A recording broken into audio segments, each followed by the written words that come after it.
వినేవాడు వెర్రోడైతే చెప్పేవాడే మేతావని రైతులే ఉద్యమం చేస్తున్నారు, రైతులే ఇదంతా చేస్తున్నారు.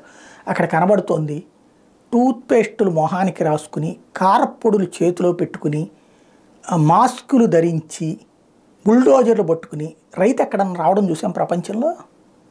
భారతదేశంలో ఎప్పుడన్నా చూసామా? రైతులు అట్లా చేస్తారా?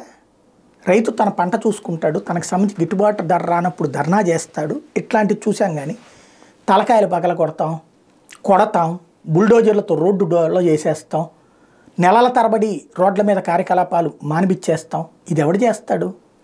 అసలు మినిమం సపోర్టింగ్ ప్రైస్ అన్నటువంటిది ఎవరు ప్రకటించారు? పంజాబ్లో ఇస్తామని ఆమ్ ఆద్మీ పార్టీ అధికారంలో ఉంది, అదేగా.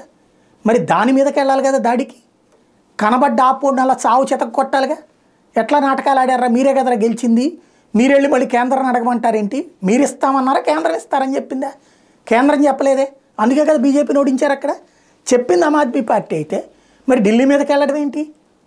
ఢిల్లీ చెప్పిన మద్దతు ధర ఢిల్లీ చెప్పింది, నీకు ఇస్తానన్నది ఎవరు? ఆమ్ ఆద్మీ పార్టీ. వాళ్ళని కదా అడగాల్సింది. వాళ్ళ మీద దాడి చేయకుండా ఇటు ఎందుకు వెళ్తుంది అంటేనే సీన్ అర్థమవుతుంది కదా. క్రమంగా ఖలిస్తానీలు దీన్ని రెచ్చగొడుతున్నారు. ఇళ్లల్లో పని పాట చేయనటువంటి వాళ్ళు కూర్చుని తినడానికి, నెలల తరబడి కూర్చుని తినడానికి అలవాటు పడ్డటువంటి వాడికి ఈ ఉద్యమాలు హాయిగా ఉన్నాయి. నిజంగా కష్టపడేవాడు వ్యవసాయం చేసుకుంటూనే ఉన్నాడు. కష్టపడకుండా ఊళ్ళల్లో ఉన్నటువంటి దొంగలు ఈ పని చేస్తున్నారు.